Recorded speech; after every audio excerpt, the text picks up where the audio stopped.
తక్కువ పెట్టుబడిలో నెలకు 50,000 నుండి 10 లక్షలు సంపాదించాలనుకుంటున్నారా? ఈ వెబినార్ లో జాయిన్ అవ్వండి. నమస్కారం ప్రియా చౌదరి గారు. నమస్తే అమ్మా. లైఫ్లో మనం అంటే ఏ రిలేషన్షిప్ మెయింటైన్ చేయాలన్నా నిజాయితీగా ప్రేమిస్తేనే అది ఎక్కువ రోజులు ఉంటుంది. అయితే మనం ఎంత నిజాయితీగా ప్రేమించినా కొన్నిసార్లు మనకు తెలియకుండానే అవతల వాటి వైపు నుంచి ఆ ప్రేమ దక్కదు. దక్కకపోగా మన కన్నీళ్ళు మాత్రమే మిగులుతాయి. అవతల వాళ్ళు ఎంజాయ్ చేస్తారు దాన్ని. ఆ రిలేషన్షిప్లో ఉండి కూడా ఎంజాయ్ చేస్తారు. మనకి ఎలా ఉంటుందనంటే లోపల సలిపినట్లు ఉంటుంది. ఆ లోపల పేగులన్నీ మడత పెట్టినట్టు ఉంటుంది. ఆ గుండె దగ్గర తెలియని నొప్పి కనిపిస్తూ ఉంటుంది మనకి. ప్రేమించడం తప్ప, అది కూడా అంత నిజాయితీగా ప్రేమించడం తప్ప, నేను చేసింది అదేనా అని అనిపిస్తుంది. అది ఇవాళ ఈ పెయిన్ ఒకళ్ళిద్దరికి ఉంది అని అంటే కాదు, ప్రపంచం మొత్తానికి ఒక స్టేజ్లో ఏదో ఒక స్టేజ్లోనే ఖచ్చితంగా దీన్ని ఆ పెయిన్ని చూసేటువంటి వాళ్ళు చాలామంది ఉన్నారు అండ్ భరిస్తున్నారు కూడా. స్టిల్ అంతలా ప్రేమించడం తప్ప, నిజాయితీగా ఉండటం తప్ప. దేనికైనా ఒక హద్దు ఉంటుంది నాగరాజ్. ఇప్పుడు ఈ బాటిల్ ఉంది, ఇది ఎంత? 250 ml. ఓకే, దీంట్లో వాటర్ ఎంత పోయాలి నువ్వు? 250 కాదు, 258 పోయాలి. ఓకే, దీనికి కొంత ఎయిర్ ఉండాలి. నువ్వు ఫుల్ పోసినా కూడా ఇది ఉండదు, కొంత తక్కువే పోయాలి. అప్పుడు మాత్రమే దీని మూమెంట్ ఉంటుంది, ఇది సస్టైన్ అవుతుంది. అది కాకుండా నువ్వు 300 ml పోయడానికి ప్రయత్నించినప్పుడు ఆ వాటర్ ఏమవుతుంది? దీంట్లో నింపగలుగుతావా? ఏమవుతుంది? కింద పడి పోతూ ఉంటాయి. ఎంత వాటర్ పోతూ ఉంటే దీనికి కావలసిన దానికంటే నువ్వు ఎక్కువ ఎంత పోస్తావో పోసినంత కింద పోతూనే ఉంటాయి. నువ్వు నింపే ప్రయత్నం చేస్తూనే ఉంటావు. అంటే ఎక్కువ పోస్తున్నాను అనేటటువంటిది, ఎక్కువ ప్రేమిస్తున్నాను అనేటటువంటిది కూడా ఇదే బాపత. ఒక మనిషి కానీ, ఒక బంధం కానీ, దేనికైనా కానీ కొన్ని హద్దులు ఉంటాయి, అలాగే కొలతలు కూడా ఉంటాయని చెప్తాను నేను. మనకి అర్హత లేని వాళ్ళకో, లేకపోతే విలువ లేని వాళ్ళకో, నువ్వు వాళ్ళ విలువకి మించి నువ్వు ఏది ఇచ్చినా, అర్హత లేని వాళ్ళని తీసుకొని వచ్చి అందలం ఎక్కించిన, మన పెద్దవాళ్ళు ఊరికనే కొన్ని సామెతలు చెప్పలేదు. అర్హత లేని వాడికి అందలం ఎక్కించొద్దు అని మాట్లాడతారు. ఎందుకు అందలం ఎక్కించొద్దు అని అంటే, వాడికి దాన్ని అక్కడ నిలబడే అర్హత వాడికి ఉండాలి కదా. వాడికి అది లేనప్పుడు నువ్వు అక్కడ ఎక్కించి కూర్చోబెడితే వాడి నైజం ఏంటో అది చూపిస్తాడు తప్ప, నువ్వు అనుకున్నటువంటి క్వాలిటీ వాడిలో లేదు కదా. క్వాలిఫికేషన్ లేదు, క్వాలిటీ లేదు. సో ఏమవుతుంది? అది పాడైపోతుంది. క్వాలిటీ నువ్వు ఉంటే సరిపోదు. ఇప్పుడు ఈ బాటిల్లో శుభ్రంగా ఉంటే నీళ్ళు కూడా శుభ్రమైనవి పోస్తే ఇంత ప్లెయిన్గా కనిపించింది, అవునా? బాటిల్ని మురిగ్గా ఉంది, నువ్వు ప్లెయిన్ వాటర్ పోసావు, ఏమవుతుంది? మురికే. ఓకే, బాటిల్ ప్లెయిన్గా ఉంది, మురికి వాటర్ పోసావు, ఏం కనిపిస్తుంది? రెండు ఎలా ఉండాలి? ఈక్వల్ స్టేటస్ ఉండాలి.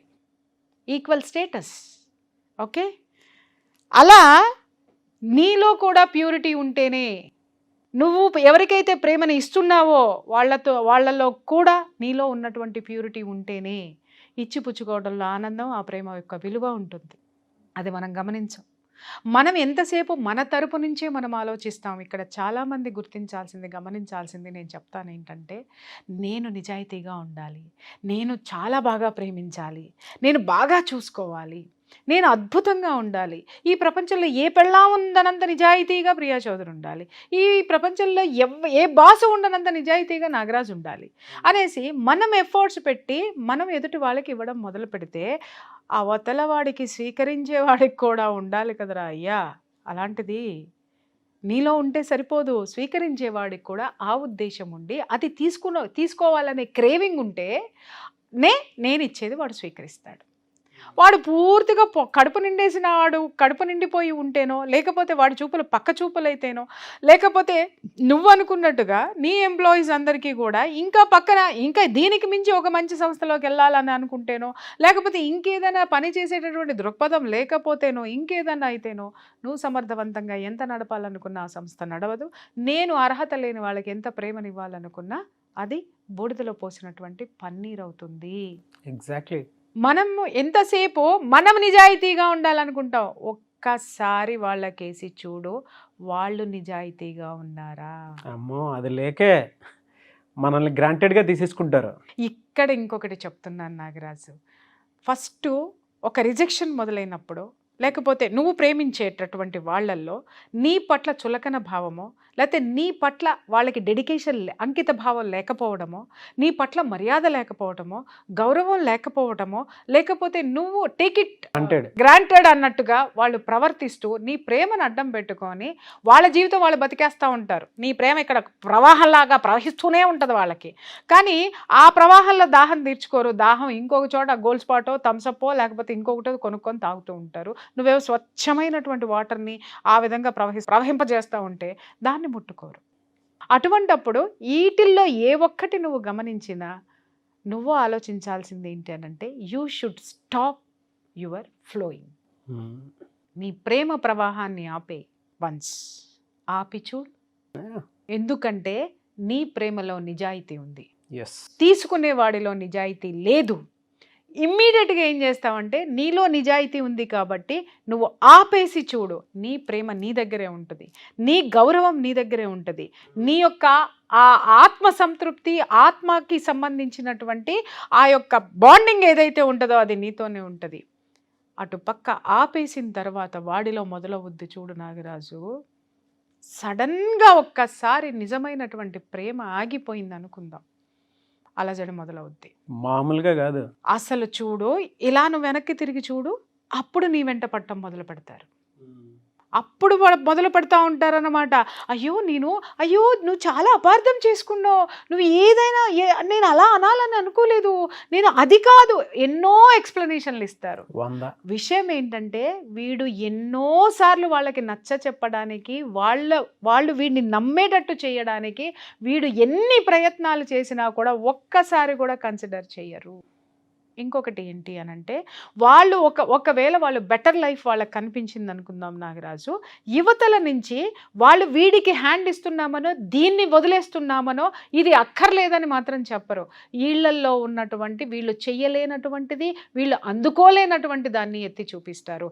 ఇది ఆ రోజే చెప్పాను కదా, ఇది నువ్వు చెయ్యలేదు కదా, ఇది నువ్వు అన్నావు కదా, నువ్వు ఇది చేసావు కదా అని చెప్పి యువతల ఉన్నటువంటి ఆ లోపాన్ని దాన్ని మాత్రమే చూపించేసి చాలా స్మార్ట్గా ఎస్కేప్ అయ్యేటటువంటి పరిస్థితుల్లో వాళ్ళు ఉంటారు. చాలా స్మార్ట్గా చెప్తారు. నేను ఒక ఎపిసోడ్లో నేను చెప్పాను, మా పెదనాన్నగారు ఏం చెప్పారు అంటే, 100లో నువ్వు ఒక్కదానివే ఉండాలి అని చెప్పేసాను. ఆయన ఇంకొక మాట కూడా చెప్పారు, ఎదుటి వాడు నో చెప్పే లోపు నువ్వు డబల్ నో చెప్పు.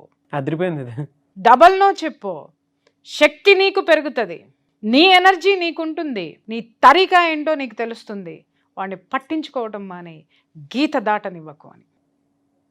మళ్ళీ మనం వెనక్కి తిరిగి ఆలోచించద్దు, వాడు నా గురించి ఆలోచిస్తున్నాడా, వాడు ఏం చేస్తున్నాడో, లేకపోతే ఇదేంటి దీని దగ్గర నేను పట్టుబడిపోయాను, ఇదేం చేస్తుందో అని వాడు మన వెంట తిరిగి ఆలోచిస్తాడు తప్ప నువ్వు వెనక్కి తిరిగి చూడద్దు. ఎందుకంటే నీ ప్రయాణానికి ఒక లక్ష్యం ఉంది, నీ ప్రయాణానికి ఒక స్పష్టత ఉంది, నీ ప్రేమలో నిజాయితీ ఉంది. నువ్వెందుకు వెనక్కి తిరిగి చూడాలి? నువ్వు కావలసినంత వాళ్ళకి ఇవ్వడానికి ప్రయత్నించావు, నువ్వు కావలసినంత ఇచ్చి చూసావో, కానీ వాళ్ళల్లో నిజాయితీ లేదు అని నువ్వు ఎప్పుడైతే ఫైండ్ అవుట్ చేసావో, మళ్ళీ దయచేసి వాళ్ళల్లో నిజాయితీ వస్తుందని మాత్రమో జీవితంలో ఊహించకు, క్షమించకు, తిరిగి అలౌ చెయ్యకు. Never allow that. ఇలా అలౌ చేసిన తర్వాత వీళ్ళు ఎందుకు వెనక్కి వస్తారో చెప్తాను నాగరాజు. వీళ్ళకేంటంటే, వీళ్ళు ఎదుటి మనిషిని వీళ్ళు రిజెక్ట్ చేస్తారు, కానీ వీళ్ళని వాడు రిజెక్ట్ చేయడం అనే దాన్ని భరించలేరు. వాడు రిజెక్ట్ చేయకూడదు, లేదా ఆమె రిజెక్ట్ చేయకూడదు. వీడు రిజెక్ట్ చేయొచ్చు, ఆమె రిజెక్ట్ చేయొచ్చు. రిజెక్ట్ చేసి ఎన్ని లత్తుకోరు సంబంధాలైనా పెట్టుకోవచ్చు, ఎన్ని ప్రేమలైనా ప్రేమించేసేయచ్చు, ఎక్కడికైనా వెళ్ళిపోవచ్చు. వన్స్ వీళ్ళు గనక రిజెక్ట్ చేశారు అని అంటే వాడు భరించలేడు ఆ రిజెక్షన్ని, వెనక పడిపోతూ ఉంటారన్నమాట. వాడి ఈగో దెబ్బతింటుంది, ఆ ఈగోని ఎత్తుక్కుంటూ వచ్చేస్తాడు. అరే నేను ఏం చేసినా నా కాలు కింద చెప్పులాగా ఉండేటోడు ఏంటి ఇట్లా చేస్తున్నాడు, అరే నేను ఏం చేసినా కూడా ఇది అయ్యో నేను ఇంకా ఏం చేయాలి, నేనే తప్పు చేశానని చంపలేసుకునేటటువంటిది ఒక్కసారి చంప పగలగొట్టి వెళ్ళిపోయింది. ఏంటి, ఏదో జరిగింది, సైకిల్ చెప్పుడు ఏదో జరిగింది, బేతాళా ఏమి జరిగింది అని ఇలా అబ్బాయి ఈడు నా కాళ్ళు పట్టుకొని ఇది పట్టుకొని ఉండేవాడు, సడన్ గా ఇలా జరిగింది అంటే ఎవరో అంటే నడిపిస్తున్నాడు ఇన్ని. ఆ కారణం వెతకడానికి మన దగ్గర బోళ్ళని నాటకాలు, బోళ్ళని వేషాలు వేస్తూ ఉంటారు. ఆ వేషాలని, నాటకాలని కనుక నీలో ఉన్నటువంటి మాయ పొర కమ్మిందే వాళ్ళ పట్ల, ఆ మాయ పొర కమ్మినటువంటి మాయ పొర చీల్చుకుని నువ్వు వెనక్కి వచ్చావు, అది మర్చిపోవద్దు. మళ్ళీ అదే మాయ పొరను నువ్వు కప్పేసుకున్నావు అనంటే అగైన్ ఏ రోజుకైనా మళ్ళీ రిజెక్షన్ని నువ్వు చవి చూడాల్సి వస్తుంది. నిలకడ లేనటువంటి మనస్తత్వాలు, నిలకడ లేనటువంటి మనుషులు, నిజాయితీ లేనటువంటి ప్రేమల్ని నాగరాజు కట్ మొదట్లోనే అలా చెయ్యకపోతే జీవితాలు నాశనం అయిపోతాయి, బాగా బతుకు పోతుందయ్యా, అది కూడా ఒకటి జీవితం, అన్నీ సింగిల్ లైఫ్ పోతాయి మొత్తం. అయ్యా. అన్నీ ఎదుటిన్నోడు పోతాయి, బాగా ఆనందం పోతుంది. కానీ అవకాశవాది ఎదుటివాడు ఎవడైతే ఉన్నాడో వాడు మాత్రము నీకు 50 ఏళ్ళు వచ్చిన తర్వాత నువ్వు రియలైజ్ అయ్యావనుకో, అవతల వాడు ఎవడైతే నిన్ను రిజెక్ట్ చేస్తున్నా నువ్వు క్షమిస్తూ వచ్చావో వాడు మాత్రం జీవితంలో ఏం కావాలో అన్ని జుర్రేసుకొని ఉంటాడు, నువ్వు ఎండుకుపోయి కూర్చొని ఉంటావు. అప్పుడు ఏడుస్తావు, అప్పుడు దేవుణ్ణి తిడతావు, అప్పుడు ప్రకృతిని తిడతావు, అప్పుడు పెద్దవాళ్ళని తిడతావు, అప్పుడు స్నేహితుల్ని తిడతావు, నీకు నువ్వే తిట్టుకుంటావు. ఎందుకు తిట్టుకుంటావు? ఎన్నోసార్లు అతడి నైజము, ఆమె నైజము నీ ముందు కనపడింది కదా. కనిపించినప్పుడు నువ్వు ఎందుకు దూరం పెట్టలేదు? ప్రేమ అనో, లేకపోతే పరువనో, లేకపోతే ఇంకొక బంధమనో, ఇంకొక బంధాల కోసమో దాన్ని నువ్వు ఆ పేడ తట్టను మోసి మోసి మోసి మోసి చివరికి ఆ పేడ పురుగులు పట్టిపోయి ఆ పురుగులు నీ ఒంట్లోకి చేరి నీ శరీరం అంతా కుళ్ళబొడి చేసినయే. ఎవరిని తిడతావు? మోసింది నువ్వే కదా. అది పేడతట్టని తెలిసిన తర్వాత, పురుగులు పడతాను మొదలు పెట్టిన తర్వాత దాన్ని తీసి అవతల పారేసి హాయిగా తలస్నానం చేసి కూర్చున్నావు అనుకో నాగరాజు, ఎంత ప్రశాంతంగా ఉంటుంది, ఎంత హాయిగా ఉంటుంది. దింపేసిన బరువుతోటి నీ శరీరం ఎంత తేలిగ్గా ఉంటుంది. ఎందుకు ఇలాంటివన్నీ? అర్హత లేని వాడికి ఇవ్వద్దు. వేమన శతకం ఉంది, ఏంటి? కనకపు సింహాసనమున సునకమును కూర్చుండబెట్టిన చెప్పు కొరికే బుద్ధి పోతుందా? అది చెప్పులే కొరుకుతుంది దిగి. నువ్వు దగ్గర తీసుకుంటే మళ్ళీ ఏదైనా పోతుంది తప్ప వేరే ఆప్షన్ ఉండదు. 100% అండి. వాళ్ళు వెనక్కి ఎందుకు వస్తారు అనంటే వీడు కానీ ఆమె కానీ ఎందుకు రిజెక్ట్ చేసిందో అంటే వీళ్ళు రిజెక్షన్ని తట్టుకోలేరు. మళ్ళీ దగ్గరకు తీసుకుని వాడిని వీళ్ళు అనే చేసుకోవడానికే వెనక్కి వస్తారు తప్ప రియలైజ్ అయ్యి వచ్చేటటువంటి దాఖలాలు, వచ్చిన కేసులు, స్థిరపడిన కేసులు నా జీవితంలో నేను చూడలే. నేను చూడలేదా ఇన్ని సంవత్సరాల్లో, ఇన్ని వేల కేసుల్లో, వీళ్ళ దగ్గర ప్రేమ మాత్రం ఎలా పడితే అలా కావాలి, విచ్చలవిడిగా కావాలి. వీళ్ళు నో అని మాత్రం వెనక్కి ఎవడైతే వచ్చాడో వాడిని నమ్మద్దు. ఎందుకనంటావో ఆ రిజెక్షన్ని వాడు తట్టుకోలేడు. నీ చేత ఎస్ అనిపించుకుని మళ్ళీ వాడో అదో నిన్ను రిజెక్ట్ చేసి వెళ్ళిపోతారు. వాళ్ళ అహం సంతృప్తి పరచుకోవడానికే తిరిగి నీ దగ్గరకు వస్తున్నారు తప్ప it's not called true love. ఇవాళ యంగ్స్టర్స్ కానివ్వండి, ఇంకా ఎవరైతే రిలేషన్షిప్లో ఉన్నటువంటి వాళ్ళు ఉంటారో వాళ్ళందరూ ఫేస్ చేసేటువంటి మెయిన్ ప్రాబ్లం ఇది ఒకటే. 100% బ్రేకప్లు అయ్యి వినండి, అసలు ఈ బ్రేకప్లు కూడా 3 సార్లు 4 సార్లు అవుతూ ఉంటాయి. ఒకసారి బ్రేకప్ అయి వెనక్కి వచ్చారు, ఓకే నువ్వు నమ్మావు కదా అతనో మంచివాడని. మళ్ళీ బ్రేకప్ ఎందుకైంది? మళ్ళీ అయిందా?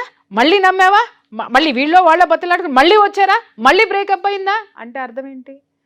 అహం సాటిస్ఫై చేసుకోవడానికి మాత్రమే వెనక్కి వస్తున్నారు తప్ప అక్కడ ప్రేమను పొందడానికి మాత్రం రాలేదు. నువ్వు రిజెక్ట్ చేసావు కదా, నో నేను నిన్ను రిజెక్ట్ చేయాలి కాబట్టి మళ్ళీ నీకు దగ్గర అవుతాను. అప్పుడు నేను రిజెక్ట్ చేయంగానే నువ్వు కాళ్ళబేరానికి వస్తావు, నా అహం సంతృప్తి పడితే సరే చూస్తాలే అంట. ఆ తర్వాత మళ్ళీ ఇంకేదో జరుగుతుంది. నిజంగా మీ ఇద్దరి మధ్య ప్రేమ ఇద్దరిది నిజమైనతే, ఇద్దరి ప్రేమలో నిజాయితీ ఉంటే, సమంగా ఉంటే అసలు మొదటే బ్రేకప్ ఉండదు, రిజెక్షన్స్ ఉండవు. నిజంగా లవ్ ఉంటాయండి, సెల్ఫ్ రెస్పెక్ట్ అనే దాని మీద దిగజారిపోయి బతకం. వాళ్ళ దగ్గర నుంచి ఎంత రిజెక్షన్ కొన్ని సెల్ఫ్ రెస్పెక్ట్ పదం వాడావు నాగరాజు, సెల్ఫ్ రెస్పెక్ట్, ఆత్మ గౌరవం. దాని మీద ఎవడైతే కొడతాడో, దాని మీద ఎవడైతే ఆపోజిట్ పర్సన్ ఉన్నాడు కొడతాడో ఆ క్షణమే మనం క్లారిటీకి వచ్చాయి. ఎదుటివాడు ఆత్మగౌరవం మీద కొట్టడో, ఎదుటివాడు మన యొక్క జీవితం మీద దెబ్బ కొట్టిపోతాడు, మన ప్రేమ మీద దెబ్బ కొట్టిపోతాడు. మనం వాడిని తిరిగి మనం ఆహ్వానిస్తే మనం ఆత్మగౌరవాన్ని చంపుకున్న వాళ్ళం అవుతాం. ఇంకా దిగజారిపోవటం కంప్లీట్గా. 100%.